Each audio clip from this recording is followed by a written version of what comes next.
Today we're going to cover how to easily install your gas dryer by yourself, and you can save maybe a couple $100 over someone else doing it for you. You just need a adjustable wrench like this, a Crescent wrench, and you need to have a good dryer vent tube. These more solid ones are great.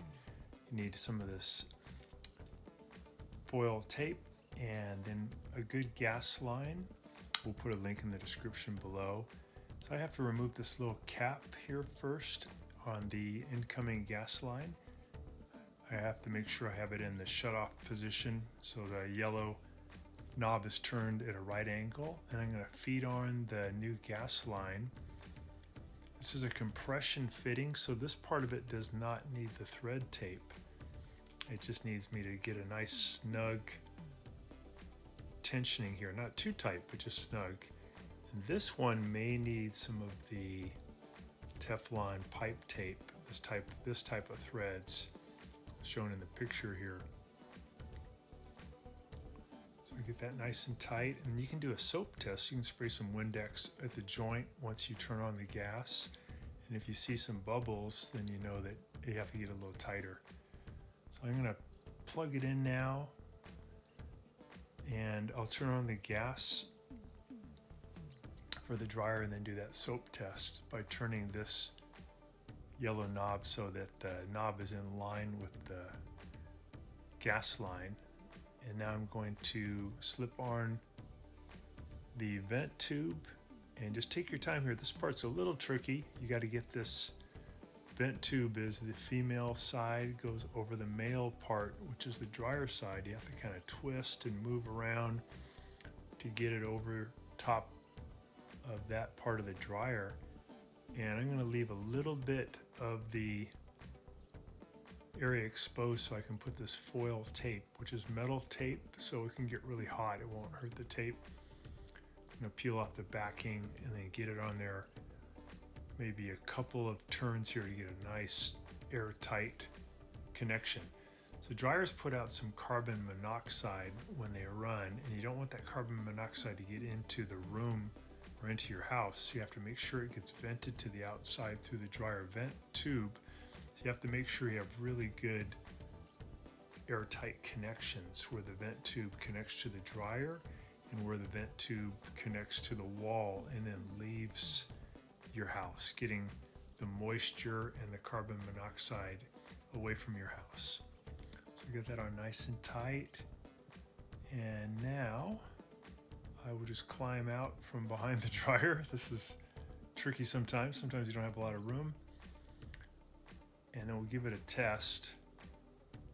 I'm going to push the dryer in now into position. But when I do that, I want to make sure I don't squish the dryer vent tube. So I'm going to lift it up a little bit to get it out of the way. That's going to allow me to get the dryer in closer to the wall. So it's okay to have a bend in that dryer vent tube. Just make sure it isn't crimped. You want to have that tube nice and round all the way through its length so the moisture and the carbon monoxide can leave your house. So we'll turn it on, give it a test.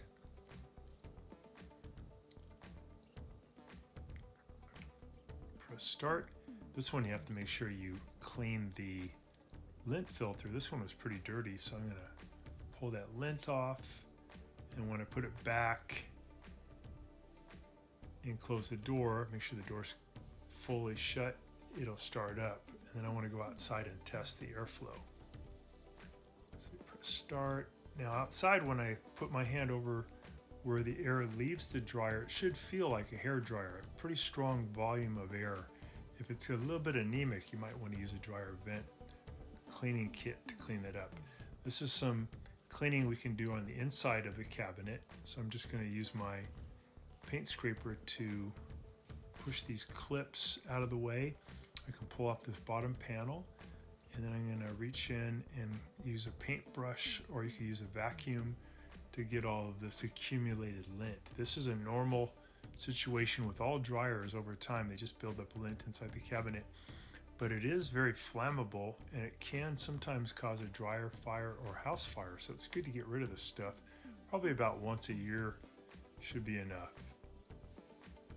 Make sure you have it unplugged when you're doing this, because there are some electrical connections that could give you a zap. So just want to get all this stuff out of here. So cleaning the lint filter really helps to reduce that too.